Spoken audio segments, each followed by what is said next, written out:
for Eastern Australian Standard Time. So we'll commence the hearing.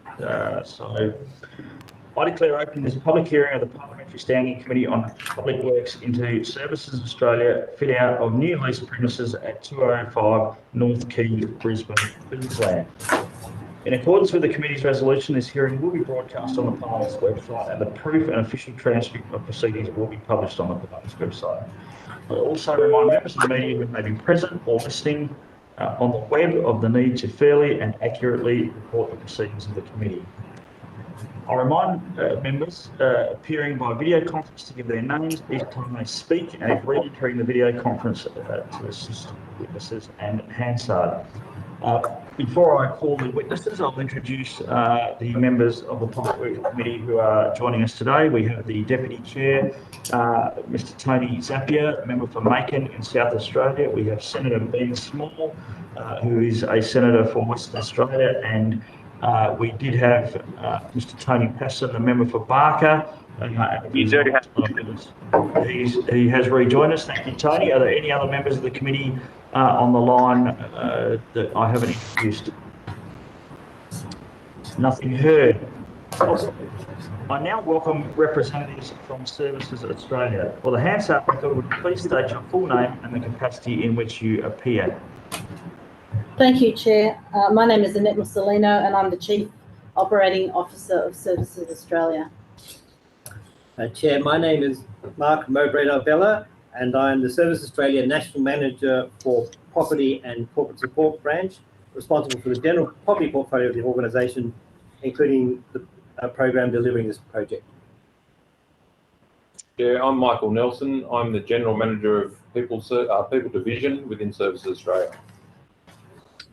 Chair, I am Bob Lyons. I'm the Services Australia General Manager for Staff Processing Systems in Brisbane. I am the user representative for Brisbane as well. Chair, my name is Andrew Reid. I'm an Executive Director from Jones Lang LaSalle. I'm representing the Project Management and Contract Administration team overseeing the design and delivery of the project's facilities on behalf of the agency. Chair, I am Sarah McMahon, Associate Principal at Woods Bagot. We are the architects responsible for the development of the design for the Brisbane precinct. Chair, I'm Andrew Butler from MBM. I'm the cost planner for the Brisbane project.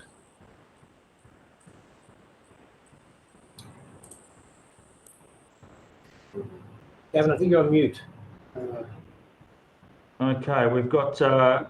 That helps. Sorry, apologies, Chair. My name is Gavin Graham. I'm Head of Queensland from Seabus Property. I'm overseeing the development of the building in Brisbane with our partner from MJ Nielsen. Good morning, Chair. My name is Peter Green, and I'm the General Manager of Development for Nielsen Properties on behalf of MJ Nielsen. I'm overseeing the development of the building in Brisbane with our partner from Seabus Property. Okay, are there any people who are online who have not introduced themselves yet? I think that's it, Chair. Okay, nothing heard. All right, thank you for that. Although the committee does not require you to give evidence under oath, I should advise you that these hearings are a formal proceeding of the Parliament. Consequently, they warrant the same respect as proceedings of the Parliament itself. Giving false or misleading evidence is a serious matter and may be regarded as a contempt of Parliament. Ms Mussolino, would you care to make some brief opening remarks before we move on to questions? And just for the Hansard record and the public hearing, can I thank you and your team on behalf of the committee for your excellent presentation earlier this morning. Thank you very much, Chair. I would like to make some opening comments. So my name is Annette Mussolino, and I'm the Services Australia Chief Operating Officer. It's a pleasure to be here today to assist the committee with its inquiry into the construction of the proposed fit-out of the new leased premises at 205 North Quay, Brisbane. Services Australia is responsible for the delivery of advice and high-quality, accessible social, health and child support services and payments. The agency is the front line of the Australian government for many Australians, and it strives to provide services that are simple, helpful, respectful and transparent. To support these activities, the agency is required to manage a large, diverse property portfolio and is seeking to undertake consolidation in Brisbane to deliver business efficiencies. The agency has an ongoing need to maintain a presence in Brisbane to support its business objectives and the government commitment to service delivery. The agency's office accommodation for back-of-house staff in Brisbane is currently spread across 9 buildings. The majority of sites are approaching the end of their economic life. To ensure efficient and effective performance into the future, they will require significant base building and fit-out refurbishment. We also note that the existing lease agreements for these accommodations are nearing expiry. The works will centralise the agency's back-of-house office spaces in 1 new building in Brisbane. I'll now hand over to my colleague Mark Mowbray-Darbella to discuss the specifics of the proposal. Thank you, Annette. I am Mark Mowbray-Darbella, the National Manager for Property and Corporate Support Branch in Services Australia. The leases for the Brisbane sites will expire in 2024 and 2025, and so an ongoing home is required to accommodate our agency staff. The proposed relocation to the new building will commence in October 2024 and be finalised in December 2024 to align with the expiry of the 11 existing leases. The extension of the existing leases has been considered but does not represent best value for money. The existing leases are in older buildings with higher operating costs. They will require significant investment to ensure adequate operational standards are maintained. Our objective is to ensure the workplace is a purpose-built space that consolidates our operations in Brisbane while enhancing collaboration and improving our operational effectiveness. The preferred property option of 205 North Quay was selected from a competitive tendered approach to market. The building is located in the Brisbane Central Business District and is in close proximity to a number of amenities, including public transport, parking, childcare, retail and dining establishments. The proposed solution will co-locate all back-of-house and corporate staff in Brisbane into a precinct environment, removing duplicated work functions and standardising effective workflows. The lease consolidation will not affect customer-facing services and will not reduce agency jobs. Funding for the lease and fit-out of the proposed new building will be from the agency's approved property operating expenses and capital budgets and incentive contributions.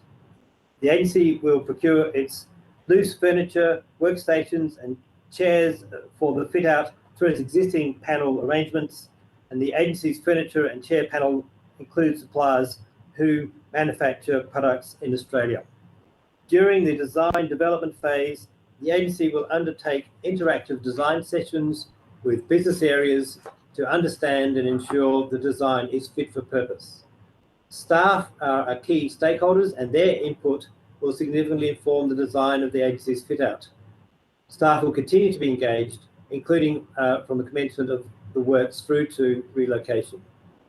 The Community and Public Sector Union has also been engaged with and were first advised of the proposed works in December 2019. This project will create an economic benefit for the Brisbane community through the creation of jobs during the design and delivery phase. It is anticipated the project will create 420 direct jobs and 2,500 indirect jobs. The fit-out of the new leased premises at 205 North Quay is a value for money project that will provide significant benefit to the Commonwealth. This project is an important step in delivering operational and financial efficiencies to Service Australia, which in turn will help it deliver advice and high-quality, accessible social, health and child support programs to everyday Australians. We welcome any questions that the committee may have on the project. Thank you. Well, thank you very much, and I'll kick things off, and I might be preempting Mr. Zappier's question here as well, but the staff employed at Wirraway Parade, I'm not familiar with the geography of Brisbane, but it's 18.5 kilometres, which I would imagine in most cities is a fairly decent commute. And one assumes that the existing staff, live in that part of Brisbane. How many staff are employed in the Wirraway Parade building, and what sort of consultation efforts have made to make the transition as easy and as seamless as possible for them?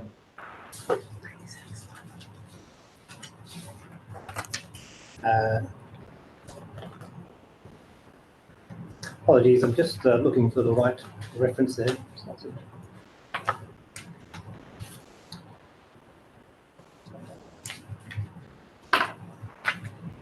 So the number of staff, sorry, you were asking, apologies, which location were asking about? Wirraway Parade.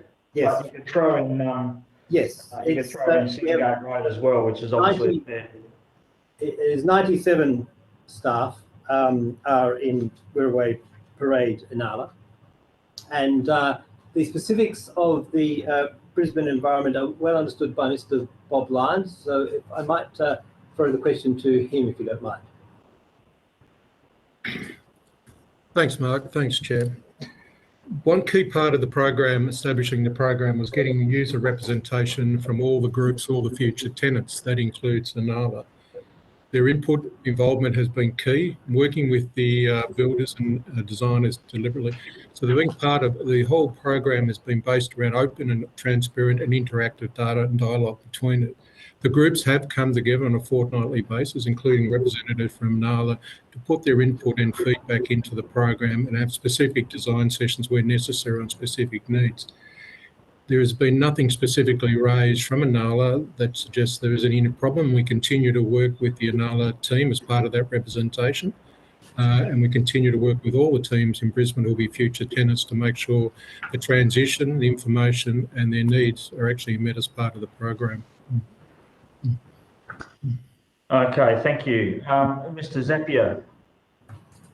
Thanks, Rick. And just to follow on from your question, with respect to the staff consultations, were there any matters raised that still remain outstanding in respect to requests made of staff about the new premises?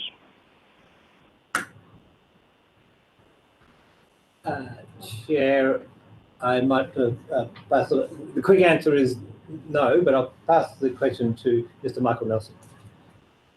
Thank you for the question. Michael Nelson, General Manager of People Division, Services Australia. In terms of the engagement with the CPSU, obviously maintaining our position consistent with the principles outlined by Ms. Mussolino before. What we try to do is be helpful, respectful, simple and transparent in our operations.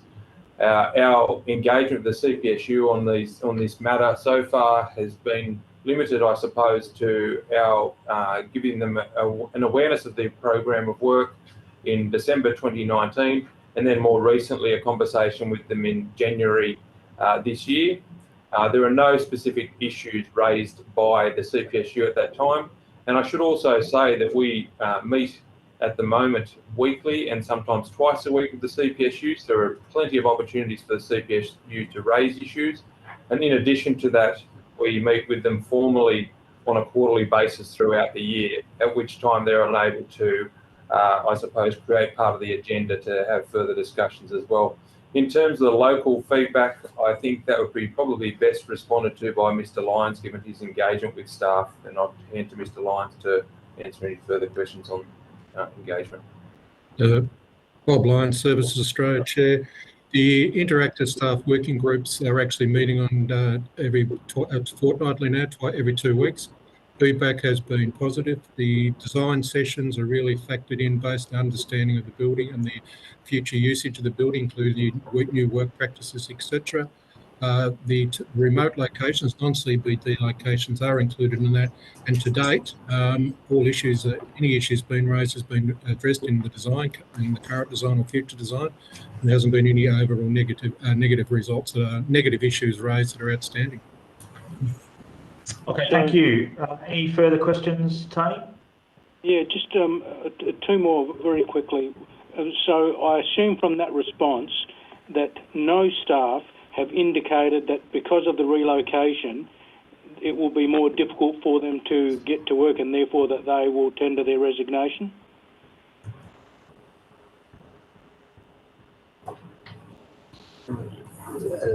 Not that we're aware of. No, we've not had any issues raised with this about any concerns. Yeah. And Rick, I think the staff apologies. Yep. Okay. And lastly, my question is a general one about procurement. Given that most of the money is going to be spent on fittings and furnishings, do we have a policy whereby the fittings and furnishings that will be bought will hopefully be made here in Australia as opposed to being imported from overseas? Yes, that is fundamentally part of the Commonwealth procurement rules, and it is part of the agreement to design, construct and lease that we have made with the developers, that those rules be taken on board. I wonder if I could, for more detail, I could refer to Mr. Andrew Reid from JLL in relation to the fit out specifically. Thank you, Mark. Andrew Reid, JLL. So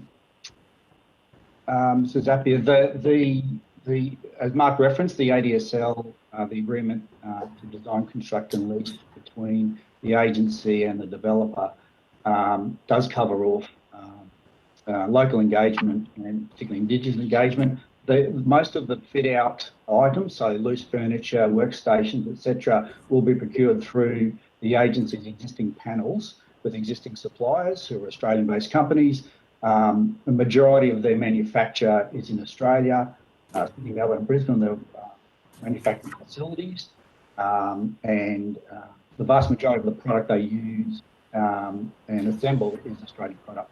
There are some items like gas lifts, etc., on chairs that do come from offshore, but they have ample time to secure those. But the vast majority of their product, their supply and manufacture is Australian. Okay, thank you, Rick.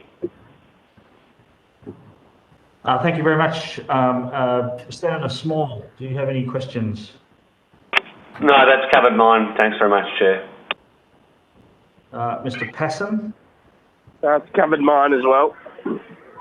Okay, thank you. Look, just a final one. I note that the new works will effectively end up with 3,603 workplaces. You currently have 3,559 staff. That doesn't allow a lot of room for growth over, the 15 to 20 years of the life of the building. Have you sort of addressed that, and what's the strategy going forward? As the workforce, I think it's one of the things, along with death and taxes, that we can rely on is that Service Australia workforce will continue to grow. So what's the strategy there? Thank you, Chair. I'll refer that to Mr. Nelson. Thank you, Chair. Michael Nelson, General Manager of People Division. I think it's fair to say that, like most employers these days, we are trying to be a modern employer and be flexible in the way that we engage staff. There'd be no surprises in saying that over time that we will have more people working flexibly. As I previously mentioned, we're running a number of pilots at the moment, which will see us operate in a more flexible manner into the future. Exactly what that looks like is yet to be determined, but you can assume that there will be a portion or a proportion of people who won't be required to come into the workplace every day. Of course, we will still require some people to come to work simply by the nature of what we do, the sensitive conversations that they have to have, and also the sensitive information that they need to handle as well. But the exact figures in terms of how many people will work from home or work flexibly are yet to be determined formally, I suppose. And that will probably be something that shifts and moves over time as well. If you take, by example, the current and last couple of years, we've had the surge up and down in demand as well. So we think that the number of work points will give us sufficient opportunity to scale up and scale down into the future as needed.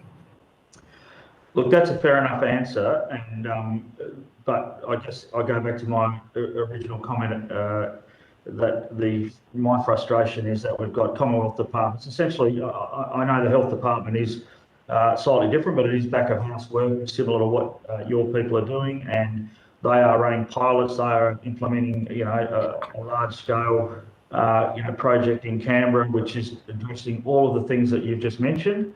But you guys are reinventing the wheel, running pilots, elsewhere. So, like I say, I just want to express my frustration that rather than,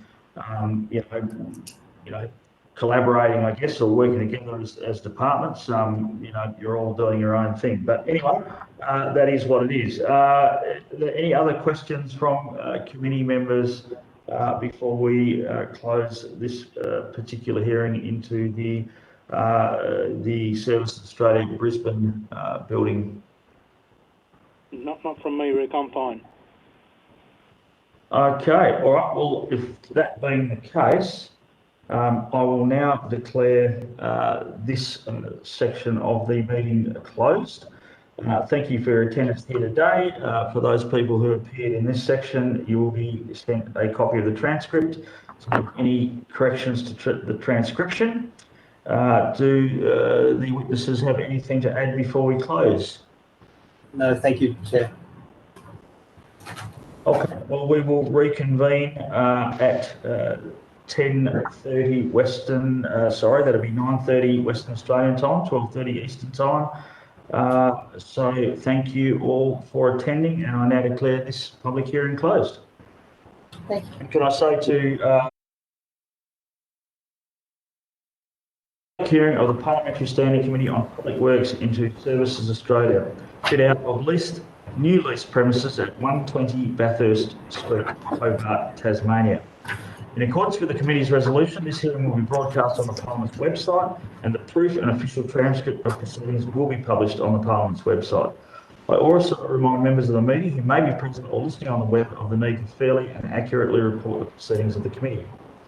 I remind members appearing by video conference to give their name each time they speak, and if re-entering the video conference, to assist witnesses and Hansard. I now welcome representatives from Services Australia for the Hansard record. Will you please state your full names and the capacity in which you appear? Thank you, Chair. My name is Annette Mussolino, and I'm the Services Australia Chief Operating Officer. I'm Mark Mowbray Darbella, and I am the Services Australia National Manager responsible for overseeing the Property and Corporate Support Branch. I'm responsible for the general property portfolio of the agency, including the program delivering this project. Chair, my name is Michael Nelson. I'm the General Manager of People Division within Services Australia. Yeah, my name's David Mollett. I'm the Services Australia National Manager for Zone Tasmania, and I'm also the user representative for Hobart. Chair, I'm Jonathan Buse. I'm the Architects S Group, representing the fit out concept design of Hobart. Sorry, Chair, I was on mute there, I apologise. My name's Andrew Reid. I'm an Executive Director from Jones Lang LaSalle. I'm representing the Project Management Contract Administration team, overseeing the design and delivery of the project facilities on behalf of the agency. My name is Andrew Park, and I'm an Associate Director from MBM. I'm the cost planner who prepared the cost plan for the Hobart fit out. Thank you, Chair. My name is Matt O'Halloran. I'm the Head of Development for Quintessential Equity. I'm overseeing the development in Hobart on behalf of the joint venture being made up of Quintessential Equity and Riverlea. Thank you, Chair. There are our witnesses. Okay, there appear to be other people on the line that haven't introduced themselves, but provided they don't required to speak, I think that's okay, isn't it, Clara? Okay. Although the committee does not require you to give evidence under oath, I should advise you that these hearings are formal proceedings of the Parliament. Consequently, they warrant the same respect as proceedings of the Parliament itself. Giving false or misleading evidence is a serious matter and may be regarded as a contempt of Parliament. Ms. Mussolino, would you care to make some brief introductory remarks before we proceed to questions? Thank you, Chair. My name is Annette Mussolino. I'm the Chief Operating Officer of Services Australia. It's a pleasure to be here today to assist the committee with its inquiry into the construction of the proposed fit-out of the new leased premises at 120 Bathurst Street, Hobart. Services Australia is responsible for the delivery of advice and high-quality, accessible social health and child support services and payments. The agency is the front line of the Australian government for many Australians, and it strives to provide services that are simple, helpful, respectful and transparent. To support these activities, the agency is required to manage a large, diverse property portfolio and is seeking to undertake consolidation in Hobart to deliver business efficiencies. The agency has an ongoing need to maintain a presence in Hobart to support its business objectives and the government commitment to service delivery. The agency's office accommodation for back-of-house staff in Hobart is currently spread across leases in 3 buildings. The existing sites are approaching the end of their economic life. To ensure efficient and effective performance into the future, they will require significant base building and fit-out refurbishment. We also note that the existing lease agreements for these accommodations are nearing expiry. The works will centralise the agency's back-of-house office spaces in one new building in Hobart.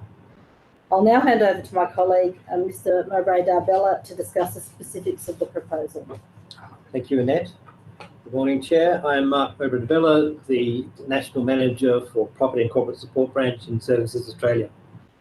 The leases for the existing 3 Hobart sites will expire in 2024, and so an ongoing home is required to accommodate our agency's staff. The staff relocation proposed for the new building would commence in June 2024 and be finalised in July 2024 to align with the expiry of the existing leases. The extension of the existing leases did not represent best value for money for the Commonwealth. The existing leases are in older buildings with higher ongoing operating costs. They would require financial investment to ensure adequate operational standards are maintained and to meet the future proofing that we will be obtaining through the proposed fit-out works. Our objective is to ensure the workplace is a purpose-built space that consolidates our operations while enhancing collaboration and improving our operational effectiveness. The preferred property option of 120 Bathurst Street, Hobart, was selected through a competitive tendered approach to the market. The building would form part of the precinct known as In the Hanging Gardens. The site is located in the heart of central Hobart and has evolved over several years as a vibrant cultural precinct offering open spaces, hospitality, and creative and performance venues. The building is in close proximity to a number of amenities, including public transport, parking, childcare, and retail and dining establishments. The proposed solution would co-locate all of our back-of-house and corporate staff in Hobart into a precinct environment, removing duplicated work functions, standardising effective workflows. The lease consolidation will not affect our customer-facing services and will not reduce agency jobs. Funding for the lease and fit-out of the proposed new building will be from the agency's approved property operating expenses and capital budgets and incentive contributions. The agency will procure its loose furniture, workstations and chairs for the fit-out through its existing panel arrangements.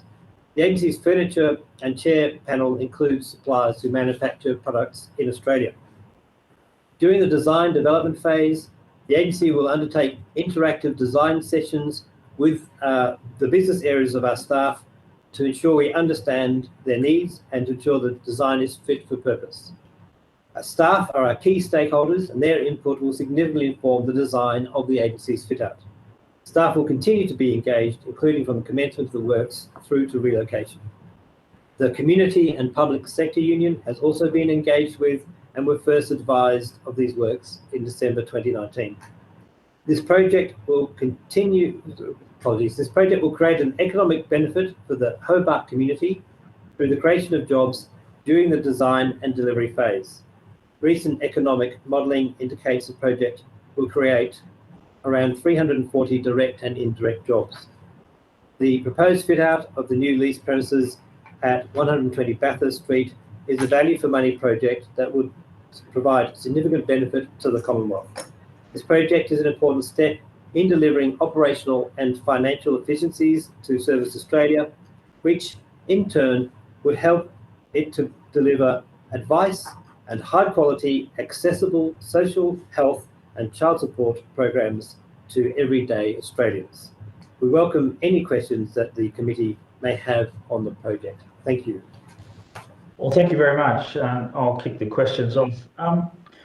In your submission on page 5, you claim that the fit-outs of the current office buildings date back to 2008. This has been contradicted by a submission by one of the current building owners on page 2 of submission number 2. Can you clarify what the age of the current fit-out is? And is the agency planning on using or reusing any of the more recently purchased furniture? We're not planning on the reuse of the existing fit-out, but I'm just materials.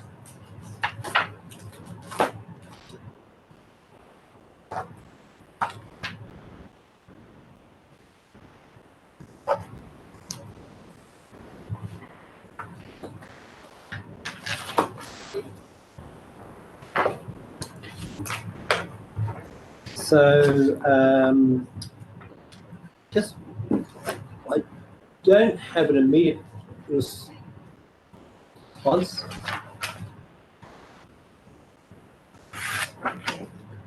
I think we may need to take on notice the response to the 2008. That was the information we had available, so we haven't had a chance to review that. Okay. We're not planning to reuse that fit out. No, that came through loud and clear. But the clarification on the fit out of the offices dating back to 2008. Happy for you to take that on notice and get back to the Secretariat. Deputy Chair, Mr. Zappia. Thank you, Rick. Just a question, almost again following on from your own. I note that the fittings and furniture were replaced or carried out, refurbished back in 2008 as well. Does the department have a view about the expected life of fittings and furnishings when we outlay money to do a refurbishment? In other words, is there a 10, a 15 or a 20-year life put on those fittings and furnishings? It depends on the context and the environment with which they were purchased, and that has been an evolving matter across the property market generally. But I would refer that to Mr. Andrew Reid from JLL. Thanks, Mark. Andrew Reid, JLL. I think that from the perspective of various different pieces of items you're referring to, it depends on the usage. Most loose furniture items have between a 5 and a 10-year warranty on them for the replacement of parts, for general wear and tear, and that's what we would expect, between that 5 and say 10-year range for most of the furniture items. Yeah, it's not so much the warranty issue. I mean, those of us in Parliament House, and I think the Chair would probably support my comments on this, are in offices that have probably not been touched for the last 20 or 30 years. And they still function very well. Now, I understand that with departments, things change and the way staff work changes, so that sometimes the fittings and furnishings have to be replaced to accommodate the changing work practices or work patterns. But I would have thought that most of those fittings and furnishings, which are not cheap, should have a life of probably 15 to 20 years minimum. Which leads me to this question as well. The primary lease on the building is for 10 years with 2 lots of 5-year rights of renewal. Would it not? It seems to me that that's pretty short-term planning for a fairly substantial outlay and a fairly substantial relocation. And it seems to me that things should be locked in for a longer period of time. And I guess my question is, why are they not? Is that Mr. Zapier? Yes, that was the Deputy Chair, Mr. Tony Zapier. Yes. Okay, Mr. Zapier, thank you. The information we have is that the fit-out age of the areas occupied by Services Australia in, for example, 188 Collins Street, vary between 7 and 16 years.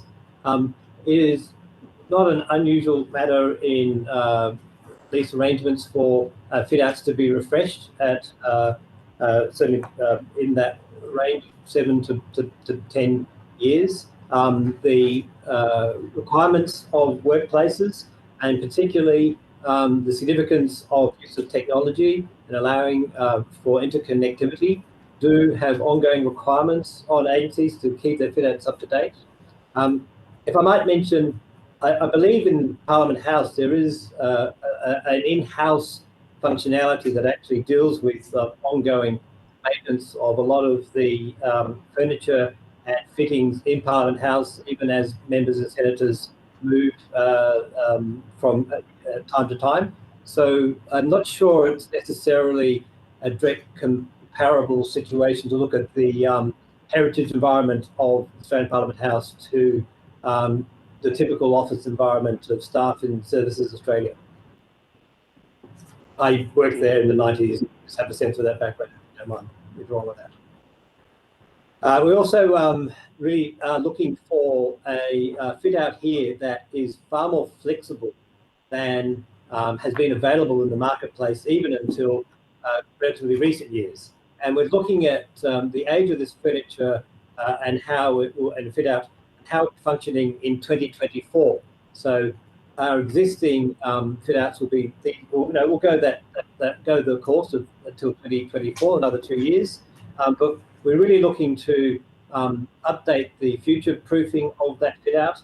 And while we're at it, reduce the fit out density, but also increase the facility of staff for breakout rooms and access to communications technology that allows the flexibility that we will need for our future workforce. So there's significant improvements in collaboration available from the fit out that we're proposing. It is at an economic benefit as well to the Commonwealth. So none of these possibilities were realisable from staying within our existing 3 sites. Yeah. Yeah, okay. All right. Thanks, Rick. That's pretty much it. Okay. Thank you, Mr. Zapier. Senator Small, do you have any follow-up questions or further questions?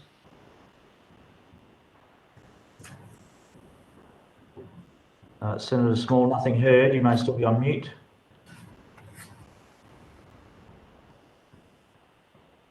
No. Do we have Mr. Passon on the line? You do, but I don't have any questions, Chair. Okay, thank you, Mr. Passon. Just going back to the number of workstations. In the current 3 buildings, you've currently got 1,398 workstations. That is reducing to 1,307. And I understand you've answered questions previously, Mr. Nelson, I think, regarding the move to more flexible working arrangements. I mean, just explain to me. You're currently conducting pilots, but we're sort of moving down, fairly quickly. 2024 is not that far away.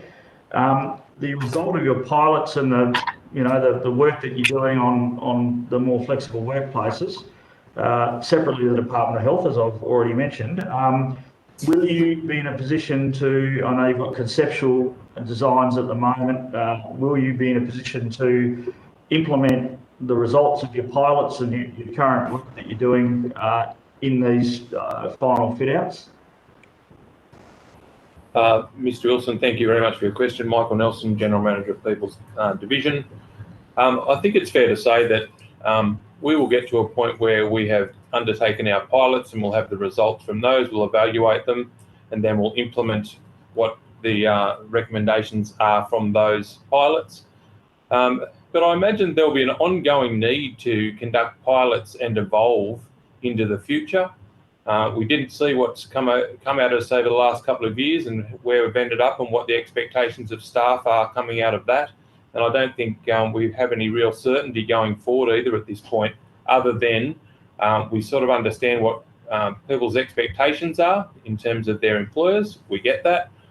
We understand what the needs of the business are at this point, but we've also got this really unpredictable COVID environment in which we're operating. I think so we will get to a point in the future where we can implement the findings of our pilots, and then we'll look for other solutions and ways to work as well, probably enabled by better technology, which is evolving rapidly, as you're aware.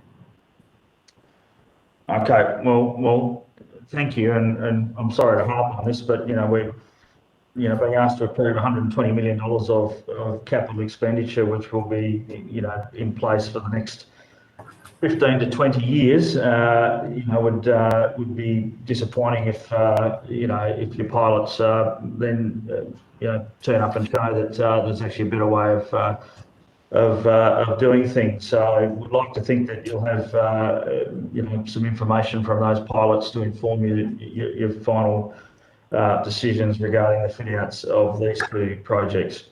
Mr. Zappia, do you have any further questions? No, I'm fine, thanks, Rick. Okay, all right. Look,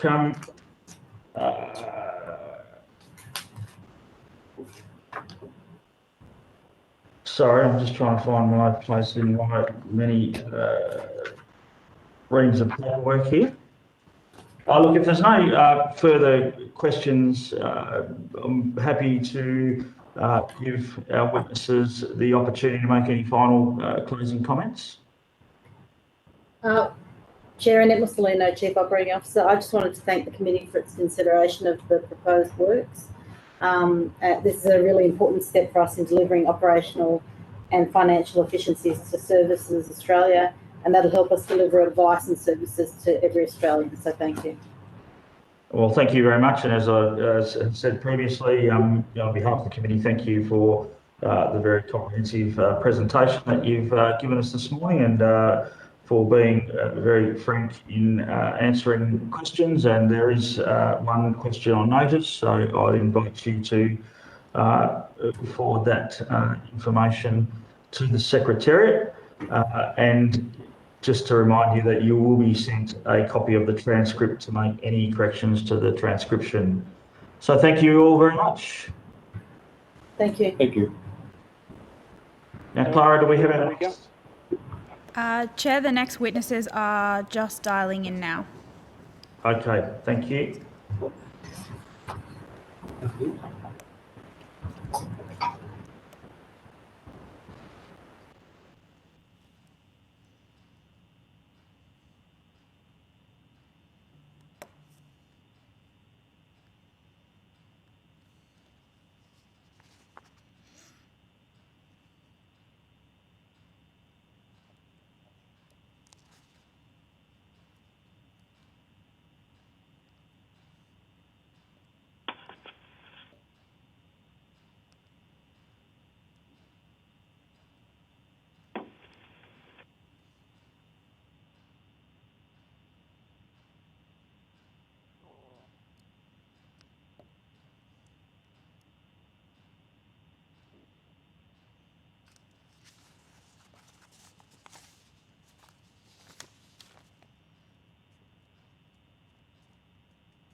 Bellella.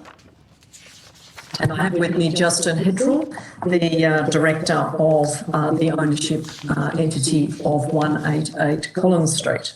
Okay, look, thank you. We'll just go through some formalities and then you can introduce the team more formally. But thank you. I now welcome representatives from Balsa Regis Proprietary Limited, trading as Bellella. For the Hansard record, will you please each state your full name and the capacity in which you appear? Andrew Cashin, Chief Operating Officer and Building Manager of 188 Collins Street. Audrey Mills, Legal Representative for Bellella. Justin Hedrell, owner of 188 Collins Street. Thank you. Although the committee does not require you to give evidence under oath, I should advise that these hearings are a formal proceeding of the Parliament.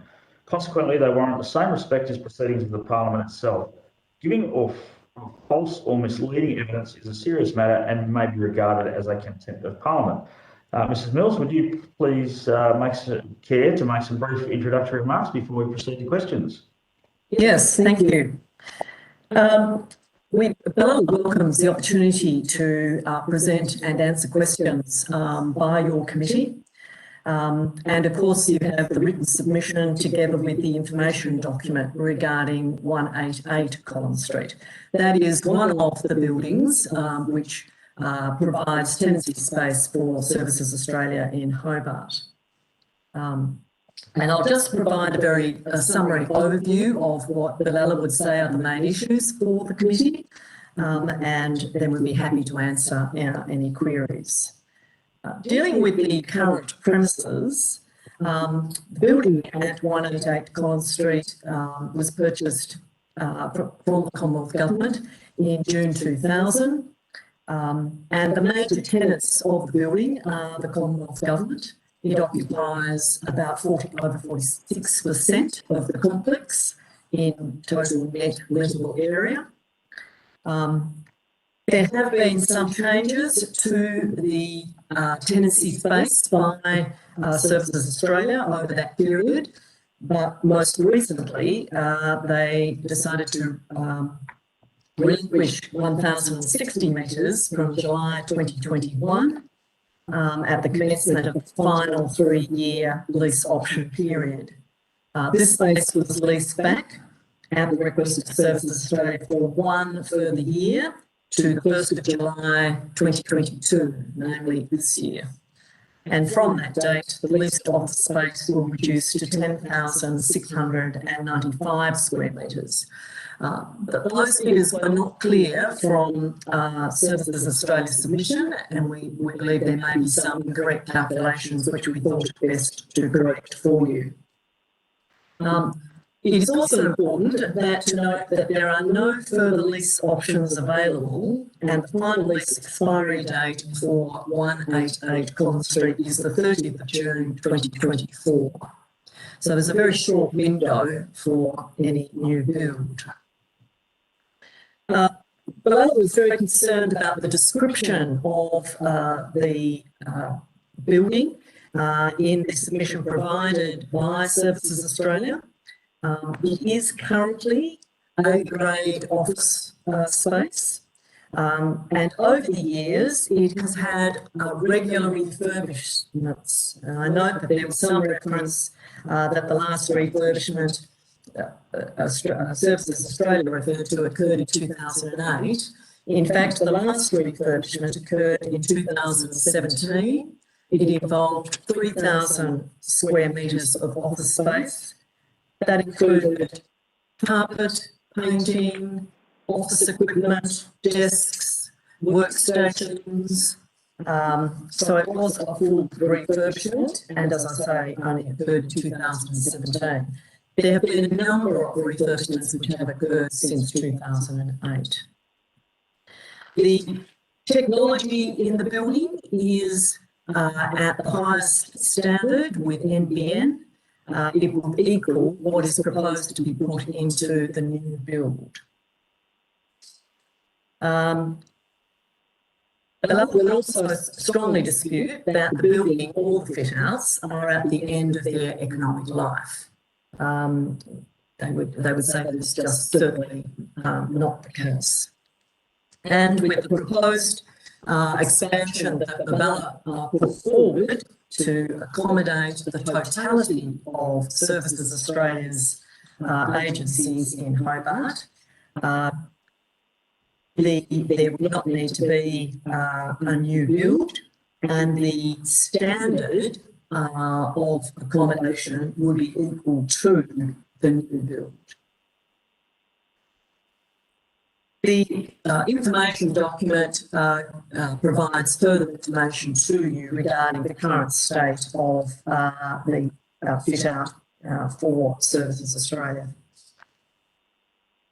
The building at 188 Collins Street is in the central business district of Hobart. It's close to parking, transport, commercial and retail services. Importantly, it complies with the accessibility specifications under the Disability Discrimination Act, and it meets all the energy efficiency in government operation policy guidelines. Turning now to the need to accommodate the totality of Services Australia in Hobart. When Services Australia initially raised the issue of combining all their premises on one site, Balala did put forward a proposal for consolidation of all Services Australia premises at 188 Collins. And that option included integrating the existing A-grade accommodation with an extension to the existing Block 3 building, which would be solely occupied by Services Australia. And that would enable Services Australia to have their total requirements for the agency in one building, in an expanded current building at 188. The accommodation that is currently provided is a very flexible space, in that there is the floor plates are able to be reconfigured and have been at various stages. The other option, of course, is that it can also include premium space if that is part of Services Australia requirements.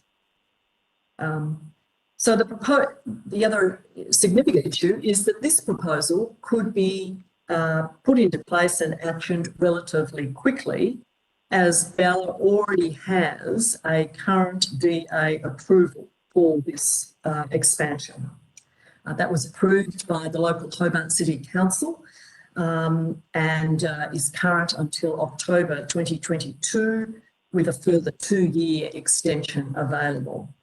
Unfortunately, Benalla was unable to provide what it believes is strongly competitive rental rates and costings, as it was not selected for the second round of EOI submissions.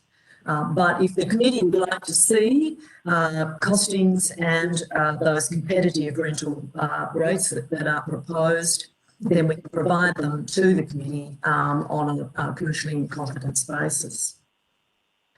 The rental costings proposal from Benalla would involve significant cost savings compared to the current proposal by Services Australia for a new build at 120 Bathurst Street. All the services that are proposed to be provided in the 120 Bathurst Street building are either already provided in the current building or can be included with the expansion. Balala believes also that the committee needs to be aware of the impact of a new building such as is proposed at 120 Bathurst Street. Services Australia's submission states the new build will be designed to meet a 4.5-star NABERS rating. Currently, Services Australia achieves a 5.5-star NABERS, NABERS for the transcript, rating at 188 Collins Street.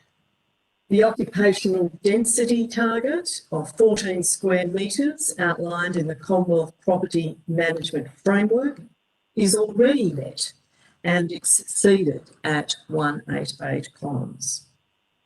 The new build at 120 Bathurst Street involves, according to Services Australia submission, a significant increase in annual rental in the vicinity of 2.2 million per annum, in addition to 32 million in fit-out costs. And of course, that costing will need to be upgraded, given that it is now some months old, and with the current state of construction costs and shortages will need to be reviewed.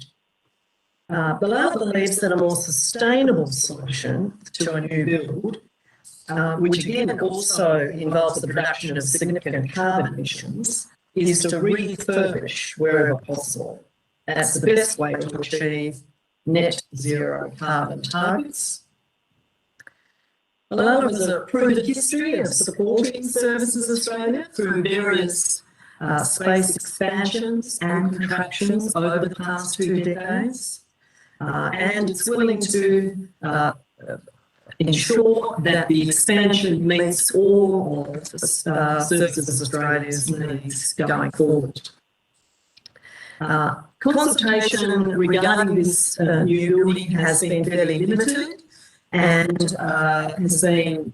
certainly hasn't included consultation with local agents to assess the effect on the local market. And I think this is a very significant point, is that it's important that the committee has some understanding of the Hobart commercial property market, because it is vastly different to other mainland Australian capital cities. Hobart is a relatively small town to begin with when compared to other capital cities, and the introduction of a new building of the size proposed at 120 Bathurst Street, combined with the impacts of the pandemic on future office space requirements, will result in a significant adverse impact on all commercial rents in the Hobart office market for a prolonged period. This will be because Bellalla will need to commence marketing the premises at 188 Collins Street to ensure the continuity of leasing profile beyond 2004. At the present time, the government is the largest tenancy holder in Hobart. The market here is dominated by government as a tenant, and there are no other significant major corporates of that size. As Bellalla markets the space at 188 Collins Street, that will put pressure on other properties within the Hobart rental market, which will seriously adversely affect that market. In effect, it creates an imbalance within the market, and that will adversely affect commercial rents, which also has a resulting impact on the value of those premises. Whilst Bellalla might not be directly affected by this, there will be a significant impact for other office owners in Hobart. This is an issue which we would ask the committee to seriously consider, as it may be an unwanted effect of a new build at 120 Bathurst Street. The submission which has been filed sets out some advantages and disadvantages, which I won't go through in detail. It's there for you to see. But there is an issue which I don't think has been addressed by Services Australia in relation to the risk of a new build in the current environment where COVID has drastically affected construction costs, and the timing effect is also a significant one, where there is, of course, no GA approval for the current new build. So in summary, Bellalla believes that the expansion at 188 Collins Street, rather than a new building, will achieve a greater public value without any of the adverse effects of a new building, will allow Services Australia to take all of their offices and agency within one premise, and will still be able to meet all their requirements for office refurbished, up to date, and technology. So we would welcome any questions, and Andrew or Justin are available to answer in greater detail. Okay, well, thank you very much. Did either Andrew or Justin want to make any comments on the record before we go to questions? No, just again, thank you for the opportunity. It was more, the question we wanted to ask is, throughout the Services Australia documentation and submission put forward, there was a continuing language around improved leasing costs. Status quo is 6.6 million and the proposal is 8.8 million, which represents a 25% increase in leasing costs. I'm not sure how that represents an improvement. Again, sustainability, they're purpose-built building at 120 Bathurst Street will achieve a 4.5-star neighbours rating. They currently achieve Services Australia a 5.5-star rating at 188 Collins Street. Okay, Mr. Hettrell, did you have any comments? No, I think Audrey's done a very good summation of the pride that we take care in the asset here. We've had a long relationship with the federal government since the purchase from John Howard back in 2000, I think it was. We've managed this building, we've refurbed it all, spent 30 million on it, and been a limelight, I think, in the reuse of existing space without a new build. We've been flying blind a little bit and lost in communication with this particular tenant, so we've found out a bit through this process, but we're proud of our asset here, and to see it set up in a public way and spoken about without, I think, the proper due diligence put on it, I thought we had to speak on our behalf on this occasion, so thanks for the opportunity for doing that. As far as Services Australia, they've been an excellent tenant of us. For 22 years that we've had possession of this, we've worked with them tirelessly to get outcomes that I hear of in these meetings for the people on site. I think we've done a great job in that area. And when it comes to if we lose that one particular federal government department, we're still with Department of Immigration and several others. But we want to make sure that if there is a move away from us at the end of the day, that it can be done in a manner that suits both parties and suits the commercial market of a Hobart CBD, which is, as mentioned by Audrey, it's very delicate. And that's, I think, from the main thing from the landlord here, is that there's going to be a serious decant. To give you an idea of size in the city, 25,000 is the largest building. So these are big impacts on a small market.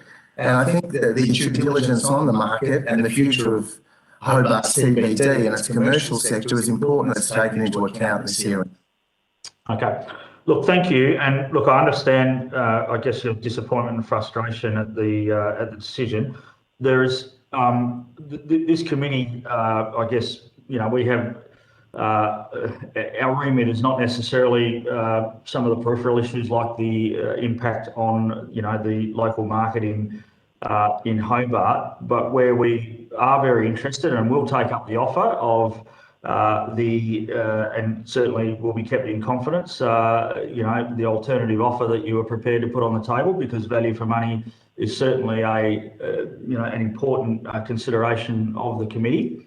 The other thing that I want some clarity around, and you certainly didn't make any allegations or suggestions that there was any impropriety or lack of rigour in the tender process, so I just want to get on the record that, in terms of the way the tender process was conducted, you don't have any issues with that?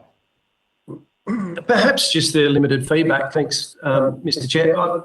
We first submitted in December of 2019. We did not get a response until December of 2020, which was a one-line statement saying that we're unsuccessful. We didn't have the opportunity to present any costings or anything further from what we could provide the department. Okay. Were there any other issues in the tender process, or the opportunity for you guys to take part in a fair and equitable way? No, I don't think so. Okay. All right, Mr. Zapier, do you have anything that you would like to ask? Rick, yes, thank you, and thank you for your presentation. I'm going to go cut to the chase and ask this question then. Why do you believe the department has sidelined your current premises in favour of moving to Bathurst Street? I have no idea. Logically, we've got a brilliant relationship with the federal government. We've refurbished an entire the Hobart CBD building or the Commonwealth Government Centre. Our communication has been excellent with them through all of their constant refurbishments, which are in train with lease conditions of 7 years painting, 7 years carpet, which usually triggers this to occur, which would have happened 3 or 4 times on rolling through the whole 14,500 square metres.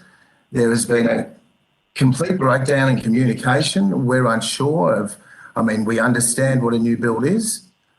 We understand the benefits of bringing together, but I really can't answer that question anyway. That's why we're here, to try and understand a little bit more. And are you aware of who is going to be who is going to own and construct the new building? No, I don't. I'm aware that it's the Riverlea Group and the gentleman that I'm not too sure of the accent. That's not my area. I can only deal with our asset here and the way we see it, and deal with the parties. Other people's dealings with them is up to them. I can only talk on what we've done to this point, and a brilliant relationship with the federal government across all of their departments. And they all are very different in their representation, even though it's under the one branch, Department of Immigration, Child Support Agencies, and around we go, all of them all have a different feel. We've got an excellent record with all of them. They've been in this building since 1972. So I really have no comment on the opposition, but I can only comment on what we can control. And I think that, and you'll see not one fault notice, not one complaint of this building in a 20-year history. So I'm a little bemused to all of this and the need for it. I'm very knowledgeable on the local market. It's our bread and butter. It's an excellent deal we did 20 years ago, but it's been a two-way street with the federal government and us to make a private sector and the government working together to get the outcomes we've got in this building. And now the consultation to us through this process, apart from a very cold, what is a cold document? It's a tender document. When you've got this open relationship between JLL and ourselves and a long history there, you would think that there might be a little bit more communication down the line with the incumbent landlord at that time. But to comment on the others, I make no comment because I don't know what their game is. I can only comment on ours. Okay, just one last question. Would you be able to provide the committee with the costings for the next 20 years if you were to provide the office accommodation absolutely. That would be necessary. Yes. And so that would enable the committee to compare your costings with the value for money costings that the committee has provided to us thus far. I'd be curious to know what your figures would be for 20 years if you're able to meet the department's needs. We are able to meet the department's needs, and we're happy to show you any costings that we've done or the amount of work we've done on this. We spent some 200K going to get our DA for this process, which is now about 1.5 years old, but is still live. We're happy to share all of that. This is our livelihood. This is our bread and butter. We're not a corporation. We're a family business. And we just want some answers down the line. And if we do lose the tenant at the end of the day, then the decant process that continues and the relationship between us and the federal government, we want to make sure that's in place. But we're happy to provide an answer, what we did as far as their requirement that we got at that stage, and happy to provide Andrew and Christy for any numbers or any further detail or dialogue on this. Okay, thank you. Pleasure. Thank you, Deputy Chair. Is either Mr. Passon or Senator Small on the line? Yep, here, and I think you've covered it well, Chair. It'd be interesting to see what the witnesses can provide on notice, I think. Well, and I'm similar, Chair. I'm looking forward to comparing the two proposals. Okay, well, thank you very much. We've got to keep moving. We're moving into an in-camera session shortly. So, look, thank you very much for giving your sort of side of the story here to the committee today. It's been quite useful. We don't often have people who, I guess, contest some of the decisions that are made by various departments. So it's quite unique, and the fact that you've are prepared to provide some alternative costings for the committee to have a look at is much appreciated. And Clara from the Secretariat will be in touch, I guess, to facilitate that. So thank you for your attendance today. You will be sent a copy of the transcript to make any corrections to the transcription. And I now declare this public hearing closed. Thank you all very much. Thank you. Thank you very much.